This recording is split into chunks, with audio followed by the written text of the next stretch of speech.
following is a presentation of KSL Sports. Hello, Cougar Nation. Handoff middle. First down. Touchdown! And listen to the Cougar Nation. Every Monday night, we break down the Cougars' last game and look ahead to next week. Cougar Nation, brought to you by Central Bank. Here's BYU insider Mitch Harper and Matt Baiamonte on Utah's legacy home of the Cougars, KSL News Radio.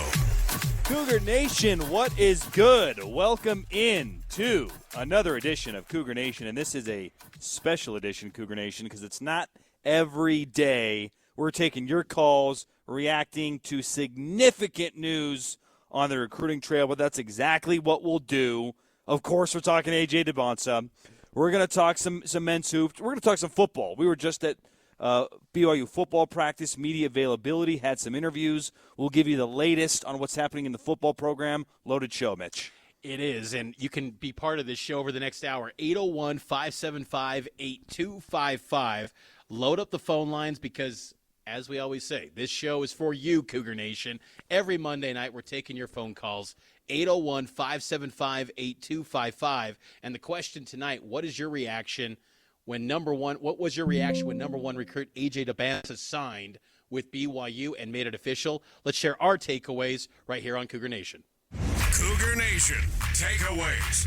Mitch and Matt analyze BYU's last week of play and what it means for the next week. I'll start, Mitch. My first takeaway was this was truly a landmark moment for BYU basketball. They've had some big recruiting wins in the past. Let's not forget the Lone Peak 3. Further back, Sean Bradley was a significant deal as well. But this, to me, is on a whole nother level. We had a fun segment on Cougar Sports Saturday last week, which if you love this show, we do another show every Saturday, noon to 3, Cougar Sports Saturday. We did a top 5 of the most significant recruitments in the history of BYU athletics, and you had AJ Dybantsa as number 1. This is a future likely number 1 draft pick in all of the NBA down the road. That's where he's currently projected in that 2026 NBA draft.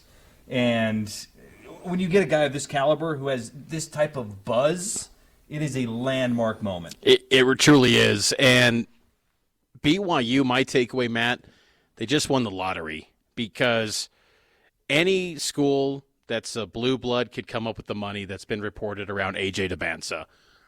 NIL was going to be there for AJ at any school. You get a chance to get a guy that could be a number 1 draft pick in the NBA. Any school is going to find a way to get that guy from an NIL perspective. And only the few are able to reach those levels. And BYU was fortunate enough to have the resources and ability to have the NIL to maybe have a foot in the door. But beyond that, though, and I think the larger conversation, I think a lot of this casual social media conversation forgets. We've talked about it a lot, but Kevin Young, from the moment he arrived, he's laid out a vision that he could get the highest level of prospects at BYU. And I think a lot of us, I'll speak for myself, I think the recruiting will go up, but still there's a ceiling. Can he get the top 30 guys like a Colin Chandler like once upon a time? Can he get those guys? Yeah, sure. He could probably get those guys more often because of his NBA pedigree, but the one and dones, the 5 stars, probably still not going to get that guy at BYU. And he did. And he's gotten 2 guys, Yegor Demon and AJ Dybantsa, before he even coaches in a Big 12 game. BYU won the lottery. And, because AJ, at the end of the day, you could sell out everything to him, and he could have picked anyone in the country, and that school's going to take him onto their roster. So you got to have an incredible program, an incredible structure and organization. BYU had that, and they get the nation's number 1 recruit. It's a big deal. My other takeaway, Mitch, and this kind of comes on the heel of what you just said about Kevin Young, I completely underestimated Kevin Young. Yeah. When he sold the vision on day 1 of being the best place in the country to develop players for the NBA, I thought that was a nice tagline, but also kind of a pipe dream, considering the limitations or the perceived limitations that BYU basketball has had throughout its history.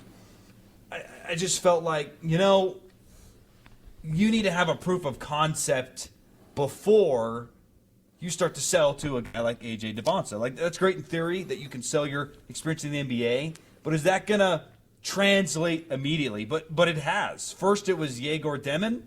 Now it's AJ Dybantsa.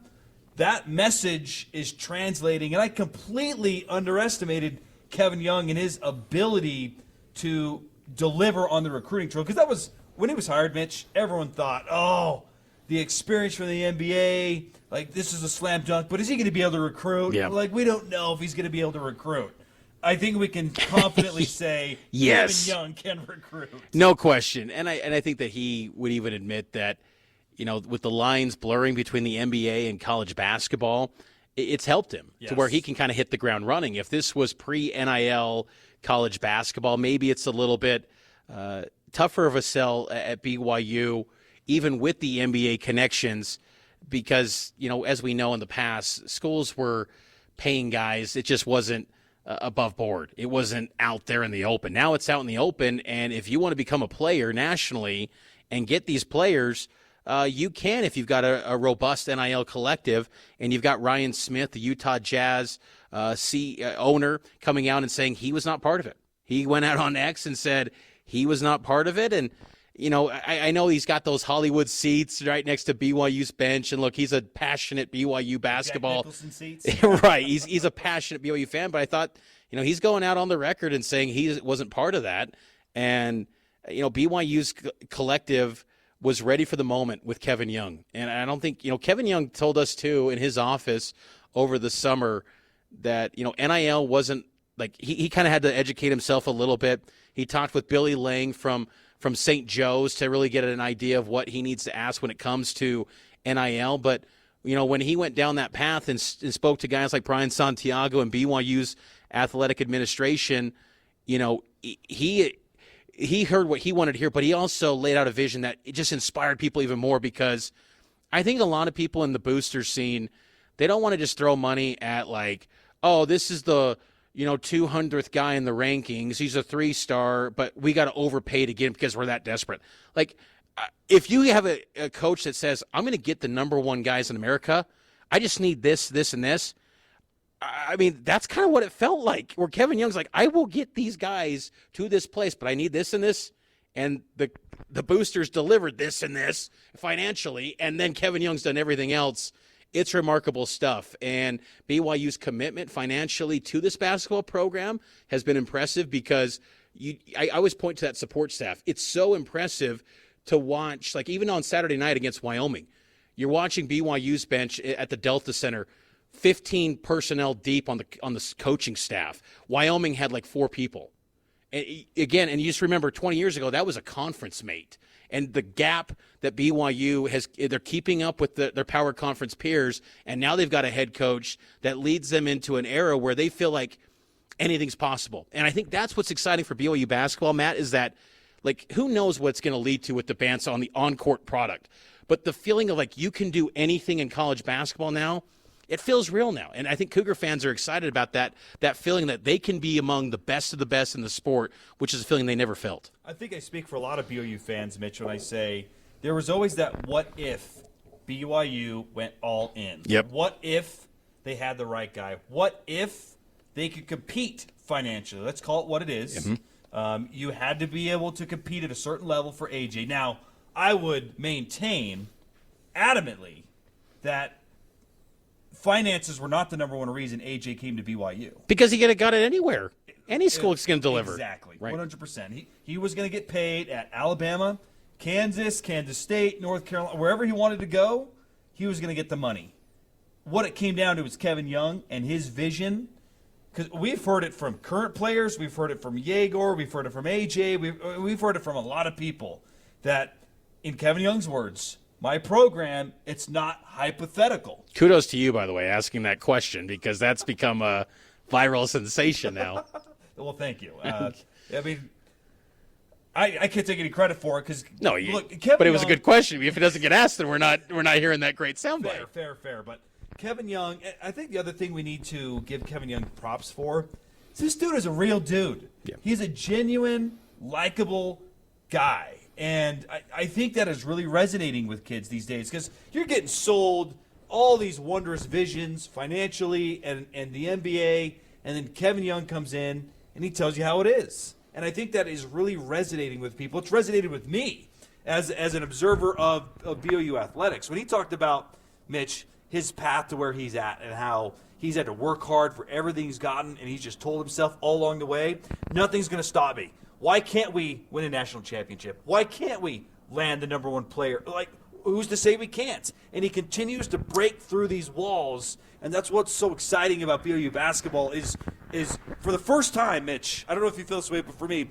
for the first time, the sky is the limit. There's no limitations. And that is a thrilling place to be for BYU basketball. 801-575-8255. Call in and share your thoughts on AJ Dybantsa signing with BYU. And I thought that was a great tidbit, too, that him and his father, Ace Dybantsa, they kept that thing like a steel trap.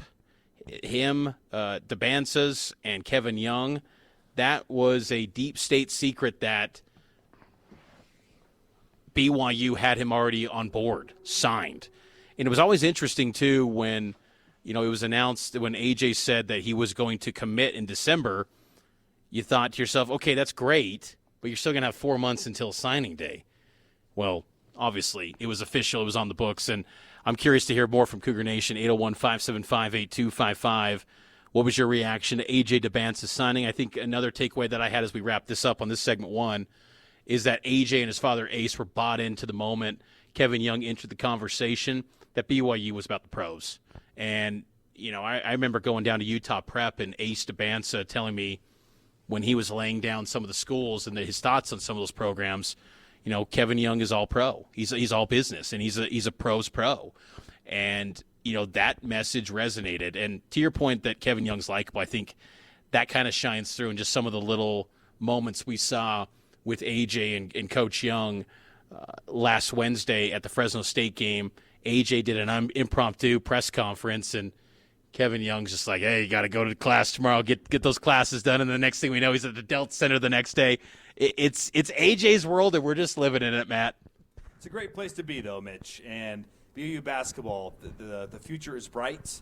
Their recruiting is picking up. It's kind of weird to say that you'd think after the commitments they've had in this class, they'd be a top 5 class. Absolutely. Still on the outside looking in. Number 11's like, give me a break. You get the number 1 player in the country. It's like you got to be top 3 guaranteed. You have 3 players in the top 150. Yeah. And with the number 1 player. And that's the thing, too. Dybantsa and Xavion Staten. And then if you bring back, Keba Keita, you bring back, like, if if you're Cannon Catchings right now, and Cannon's hitting a little bit of a freshman wall at times offensively, but like, if you're him, and I know he's projected in some mock drafts as a late first rounder, don't you want to maybe run it back one more year? Because you're going to be with Dybantsa, where all the NBA eyes every single night are going to be on this team. Like, BYU's getting a lot of eyes with Yegor and Cannon. But this is another tier. This is where you're talking about a prospect who could be viewed as the next superstar of the NBA. The guy that could be the best player in the NBA in 7 years could be AJ Dybantsa. And it's just a different level of prospect where every single night, Provo and wherever he's playing are going to have so many eyes on him. And you just wonder if that could maybe pull Catchings to maybe run it back for one more year. But we'll see. I mean, there's a lot of basketball left to be played, and if he tears it up, by all means, go to the pros. But I just think there's a lot of excitement and a lot of versatility and optionality that Kevin Young can explore with his roster next year. Let's take a break. Let's discuss that on the other side. The just future possibilities of this roster with AJ coming in. We'll take your calls as well. 801-575-8255. Back in a moment. How many things affect your life as much as slow traffic and bad weather? Listen tomorrow morning for traffic and weather together every 10 minutes on the 9s on KSL News Radio. We're taking your phone calls here on Cougar Nation, 801-575-8255. What was your reaction to AJ Dybantsa signing with BYU, and what does it mean for the program? 801-575-8255. Mitch Harper, Matt Baiamonte with you here on the legacy home of the Cougars. This year's BYU team, 8-2 overall after defeating Wyoming on Saturday at the Delta Center. Solid crowd at the Delta Center. That game was originally going to be in Laramie. BYU switched it to Salt Lake. Next year, the Cougs will go to the Arena Auditorium in Laramie. Hopefully Kevin Young and crew next year buy out of that game. I struggle to picture the number one recruit in the country going to Laramie, Matt, but I've seen crazier things. Yeah, that needs to be bought out. Look, this non-conference schedule, it's left a lot to be desired. There haven't been a lot of Quad 1 opportunities. And when I say Quad 1, for those of you who may not understand the finer metrics of college basketball, there's this system called the net rankings, and it's looking at strength of schedule. It's looking at opponents, home, away, neutral site. You want to stack up as many Quad 1 and Quad 2 games as you can. Every game that you play is broken down into a Quad 1, Quad 2, Quad 3, Quad 4. Quad 1 wins, great. Quad 2 wins, really good. Quad 3 wins, doesn't really matter. Quad 4 wins, don't even care. And then on the losses, Quad 1 losses are fine. Quad 2's not bad. Quad 3, Quad 4, really bad. BYU's 0 for 2 in Quad 1 games. They lost against Providence and Ole Miss. Yep. And so you got to buy out of that. I guess what I'm trying to say here, Mitch, is buy out of that Wyoming game and get in some MTEs against some big-time opponents. Maybe not to the tune of what Mark Pope's doing at Kentucky, because it's like every week they're playing Louisville, they're going to Seattle, they're playing Ohio State. Like Kentucky's going wild. You probably don't need to do that, but you need to have some games with some juice in the non-conference, and going at Wyoming is not going to be that.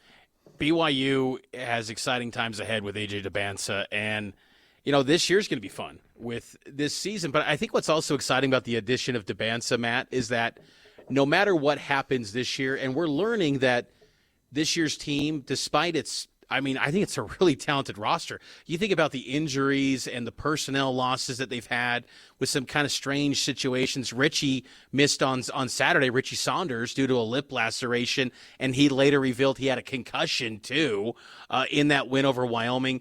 Yegor's missing some time. Dallin Hall missed the first 4 games due to a toe. Keba Keita missed a game due to an ankle. They haven't had their full collection of guys at full strength yet. They're 8-2, but it's still a little bit of a filling out process for this team. But the addition of Dybantsa, though, no matter what happens this year, the honeymoon continues for Kevin Young. And look, he's got a 7-year deal. It's not like he's going anywhere. People are going to be, turning on Kevin Young. But I just think that he maintains the momentum of the program with Dybantsa. Because, again, if you go, let's say, I don't think they will, but if they did, 9-11 in Big 12 play and didn't do much in the postseason, okay, well, turning the next page and Dybantsa just gets you fired up for next year. And I just feel like that's exciting that you're kind of in a spot with the program this year in year 1 under Young where it's a free pass. Yeah, you're playing with a little bit of house money. You got some talented guys, and I think they could still be a team that is really good come March. And if this thing starts to click and they start to figure things out with Yegor and Dallin Hall, when those two are fully healthy, that's exciting. So I think the potential of BYU basketball is really high right now, Matt. And I think it's also in a time, too, where, we talk about blue bloods in college basketball, but who are really the coaches there that are these legendary figures that make these programs the blue bloods that they are? They're Bill gone Self, now. maybe? Yeah, Bill Self's still there, but BYU already beat him last year with a Mark Pope team. I mean, BYU, why can't they become a new blood? Why can't they become one of the big things in college basketball going forward? And I know that's hard to picture, but it's like in this era of NIL and the commitment that BYU's administration and the boosters are showing, and with a head coach like Kevin Young who can get the best of the best, why can't this program become one of the best programs nationally on an annual basis? Cougar Nation, what was your reaction when number 1 recruit in the country, AJ Dybantsa, chose BYU? 801-575-8255. You can text as well. I like this one from 4622. I stood all amazed. AJ Dybantsa committing. Let's go out to the phone line quickly. Linda, what did you make of this BYU basketball program landing the top high school recruit? Oh, I thought it was absolutely fantastic. I was so happy when I heard that. Does this make you believe that BYU basketball could go deep into the NCAA tournament next season? Yes, I do. I really do, because I think, and I think with Kevin Young, I think it's going to be so good, so good because he's such a good coach. And I'm really impressed. I've been listening to his coach's shows and everything too, and they're really good. I'm just really impressed. Thanks for the call, Linda. Appreciate it. I think that's is everyone impressed? I mean, how could he not be with the way that he's coaching this team, but the way he's recruiting? I was talking with a former Jazz assistant coach at the game on Saturday, and he knew Kevin Young from his time in the G League or the D League, and he just said, this guy's impressive. I mean, he knew Will Voigt.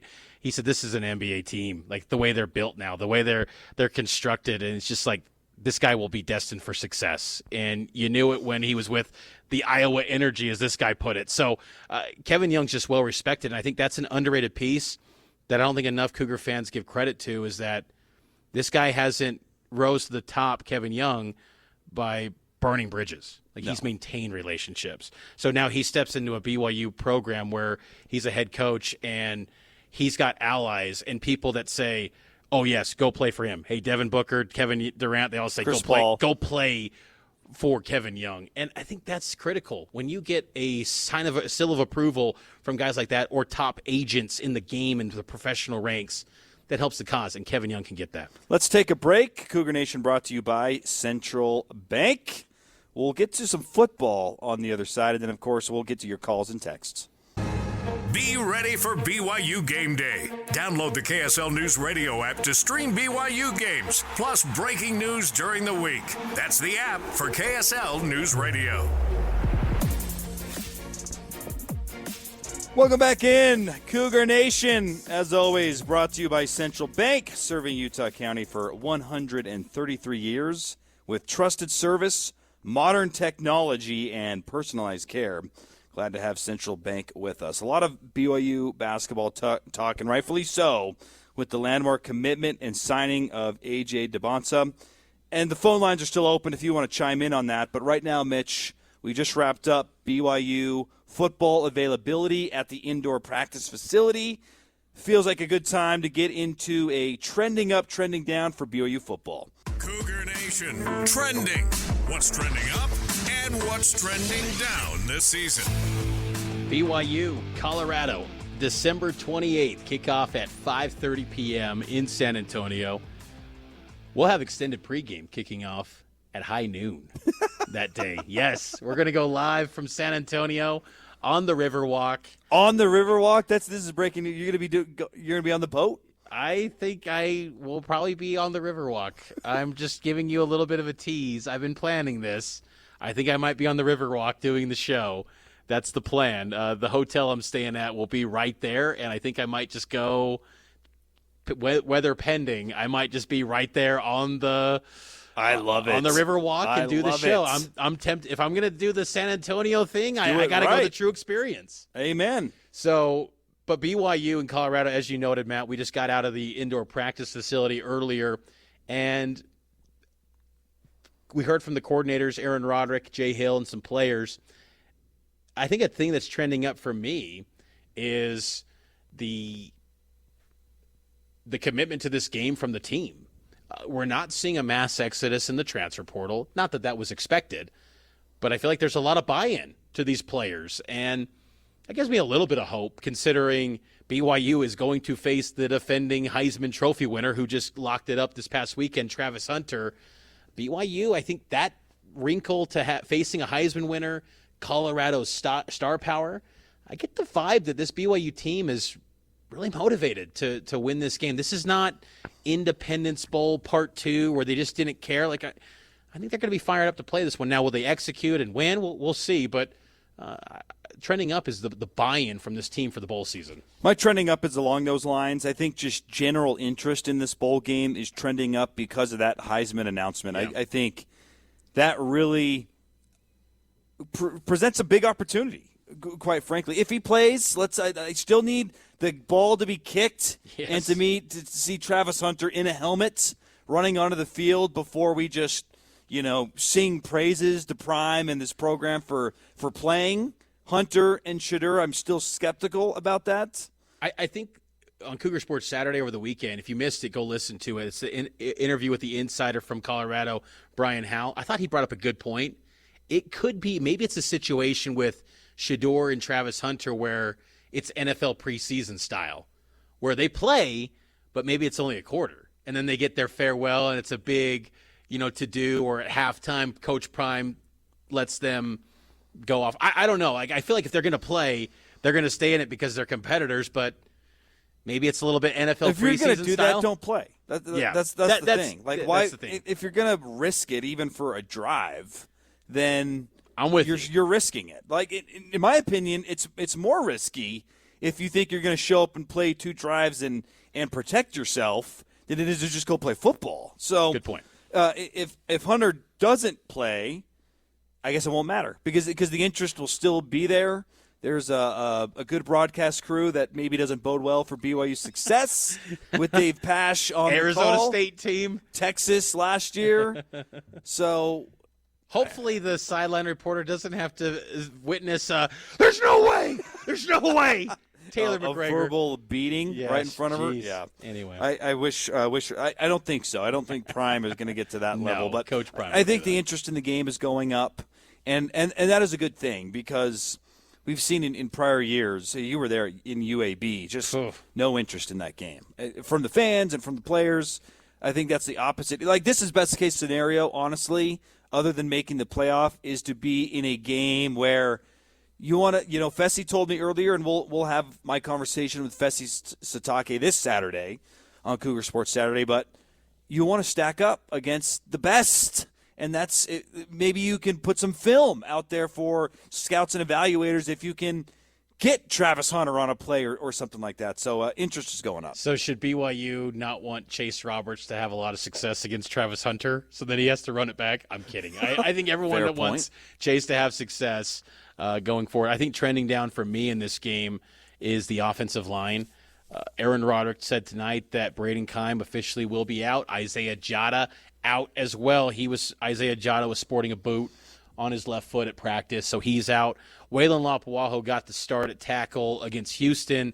Aaron Roderick didn't necessarily commit to that, and rightfully so, because Waylon's best served at guard, and he never played the tackle position. He was a little bit out of sorts in that Houston game. Maybe you see Jake Griffin. Maybe you see Trevin Osler. We'll see. But Caden Chidester. But those names you're hearing, you're like, who? You're going up against Colorado, who had 37 sacks this season. Whoever's in that offensive line starting 5, you better be ready because this Colorado defensive front, as A-Rod put it, is NFL-like. So BYU's got to be ready, and that offensive line a little bit trending down just with the injuries right now. My trending down has nothing to do with this game, Mitch. Before the show kicked off, Isaac Wilson announced that he's returning to Utah. So my trending down is another Wilson at BYU. That is definitely trending down. Yep. He's going back with that offensive staff is all BYU, man. It's Jason Beck is the coordinator, Micah Simon, wide receiver coach, Coy Detmer Jr., quarterback coach. A lot of BYU connections up there, and Isaac Wilson. I don't blame him. I think Jason Beck is a really good coordinator. He's up and coming. So he will not be coming to BYU. It's a bummer because I think that I would like to have seen Isaac Wilson. You know me. I mean, I loved watching Zach at BYU, but look, I think that, Isaac goes back to Utah. I'm surprised a little bit by that. Honestly, I thought to me it's very clear that Jason's bringing his own guy from New Mexico. But I think if it is, Isaac going back maybe shows a little bit of humility that he's willing to be a backup. And this isn't Ute Nation, this show, but I think that, BYU, I think would have been a great landing spot for him, but they could not have guaranteed a starting spot because even though Jake has had moments where he hasn't been great, I still feel like barring an epic collapse in this Colorado game, and A-Rod said he wants to see a step forward from Jake in this contest against the Buffs, barring some catastrophic collapse, I feel like you got to go Jake's your number one. Like, right? I mean, unless you got some transfer portal QB that, instantly said this is a quarterback I don't think those guys are on the table anymore. I don't think they are. And I think everything that's out there, if they did get, say, like a Javance, Tuapota Johnson, who BYU once recruited, he ended up at San Diego State, if they got someone like that, but that's not going to unseat Jake Retzlaff, that's a developmental guy. And is he better than McKay Hillstead and Trayson Bourget? Maybe not. So BYU at quarterback, it's going to be interesting to see how it's all constructed going forward. But A-Rod tonight said that he really likes the 4 guys that he's got currently in the room. And let's not forget what they're chasing in Ryder Lyons, who they are very much in the mix for, Mitch. And that is something that this quarterback room desperately needs, a high-level high school prospect. Who was the last one? Jaron Hall? Probably Jacob Conover. Yeah, Jacob Conover was high-level prospect, and that didn't work out. But it's been a while since there's been a homegrown, in terms of high school level, guy that you're grooming. And you bring in Isaac Wilson, or it doesn't have to be Isaac Wilson. It can be anybody with 3 or 4 years of eligibility.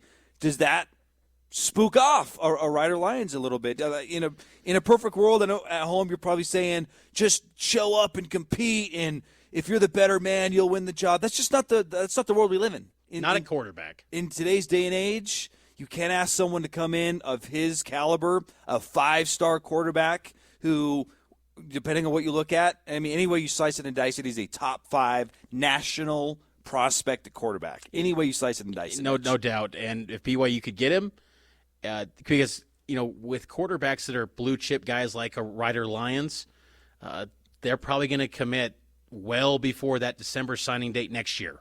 So you're thinking maybe spring, summer. We could hear the decision soon on a Ryder Lyons, even though he's 2026. It's going to happen sooner rather than later. So you got to be ready, and you have your ducks in a row to try to get someone like Ryder Lyons' talent. Because, if you just kind of have no quarterback in this cycle and you get Lyons, no one's going to talk about this. No. They'll be like, okay, understood. You went all in on Ryder Lyons. Duly noted. Go get him and let him be the number 1 QB after Jake Retzloff. We got to take a break, though. On the other side, we'll get to more BYU football talk and take some of your phone calls. Central Bank, serving Utah County for over 133 years with trusted service, modern technology, and personalized care. Central Bank, proud sponsors of Cougar Nation. More after this break right here on KSL News Radio. Fans, use this radio station tomorrow morning for important news updates. Listen to Utah's most important radio station tomorrow morning from 5 to 9 on KSL News Radio. Welcome back into Cougar Nation here on KSL News Radio. Hope all of you are having a Merry Christmas season. Is it too early to say that? I feel like no, absolutely not. Once we're down to less than it's single-digit days. It's the Christmas season. We were talking in the commercial break that this time of the year that it's the holidays. People are locking in, getting ready for the parties. Nighttime. It's just you're starting to get to that point of the year where you don't know what day it is. You forget, this is a Monday night. It's getting to that point, very close. But I hope everyone has a safe, Merry Christmas, Happy Holidays. It's going to be a really fun year. I think it's going to be a lot of fun, too, to have BYU football in action on the 28th. And then this Friday, BYU basketball closes out the non-conference portion of their schedule. Florida A&M. Spoiler, I think BYU is going to take care of business. That's just me. I know Kevin Young's going to have his guys ready, but tip-off is at 7 at the Marriott Center, and then it's Big 12 play for BYU hoops. We asked earlier, what was your reaction to AJ Dybantsa committing to BYU? And we've gotten some text, Mitch. I thought there was a couple interesting ones we can break down here in the final segment. And if you want to call in, you got 7 minutes. 801-575-8255. Would love to get another call. Just your thoughts and reactions, because it was a historical moment. I'll never forget where I was when that actually happened, and I'll never forget where I was the next day in the Marriott Center when he came out and waved to the fans and went into the rock. And the reason I bring that up is Texter 3686 said his reaction was, it's an unproven high school kid who hasn't played a minute at the D1 level. Actions speak louder than words. And I would admit maybe there's some concern about chemistry and what this means. But then that night at the Marriott Center, you see him waving to the fans, high-fiving the Rock. In the second half, he went into the Rock. Talk about wanting to sell out the arena every single night and making this place a destination of college basketball. That made me feel really good about his ability to fit in. He was talking about having a lot of shooters next year, Richie Saunders being one of them, is a guy who could potentially run it back. So I'm not I don't have any concerns like this where, it's an unproven high school kid. The dude's talent is next level. I think he's going to fit in, and I think he picked BYU for the right reasons, Mitch. Well, and to that texter's comment, look at the number one recruits in the history, like the last 15 years. None of them have been flops from a talent.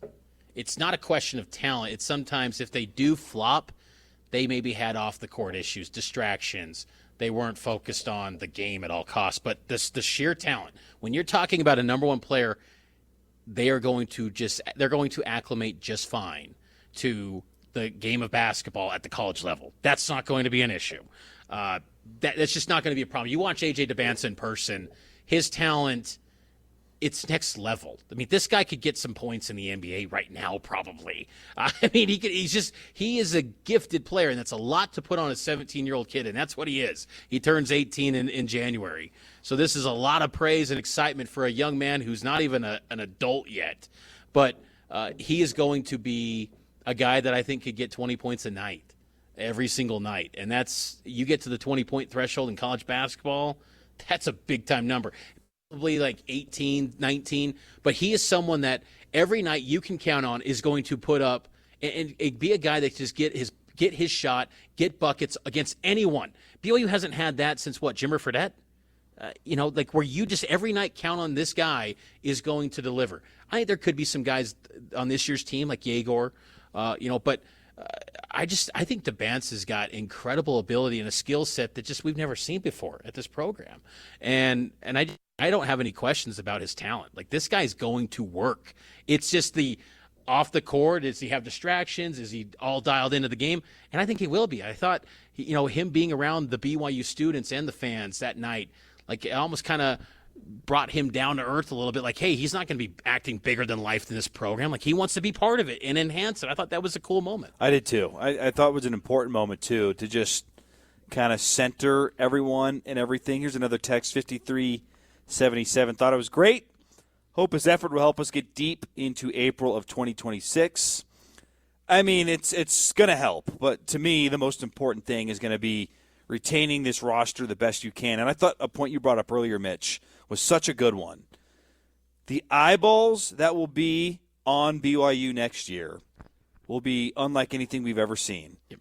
And at practice and in games, there will likely be NBA representation every single game you play. So if you're Cannon Catchings or Richie Saunders or Dallin Hall, and probably not, because I think I think Demon's probably gone. Yeah, me too.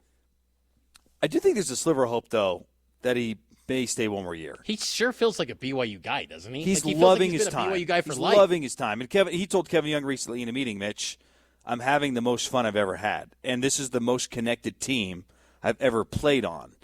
That doesn't mean you're going to come back by any stretch of the imagination, but the dude is loving his time at BYU. And then if you look forward to next year, who's to say? I mean, maybe you get another big NIL deal and the opportunity and the magnitude. I mean, I don't want to blow smoke up anyone's shirt, Mitch. I think Demon's going pro. Yes. But there's a immense opportunity for anyone who's on this team next year because of the spotlight that will be on the program. And I think that's going to be a good recruiting draw as well in the portal. Like, hey, you want a shot at the league? This place we're going to have, the league is going to be all around here all the time. It's kind of like when an NBA franchise gets a superstar and you can get some, guys on veteran minimums because they want to be around the superstar. And, in this case, you could see, AJ comes in and you're able to get some college vet who's on his fifth year that wants to, do something special, get a nice payday. But, maybe his final year of college basketball be an impact guy for a team that's going to be highly visible. I could see that because Dybantsa's got, players that he's played with in his high school career. He's got connections. I mean, he's represented by his team. I mean, I'm sure they represent other athletes in college basketball and high school. I mean, a lot is on the table for BYU basketball. And I think what's also impressive, too, is he was consistent that he wanted to watch the style of play before making his decision. He watched BYU play, the style that they ran, with Yegor. He's like, I want to be in that. And I think that's a validation, too, of what Kevin Young is doing from an on-court perspective. This was a good show, Matt. Great stuff. If you missed any part of the program, subscribe to the podcast, Cougar Nation, wherever you get your podcasts, and we will talk to you on Saturday with Cougar Sports Saturday.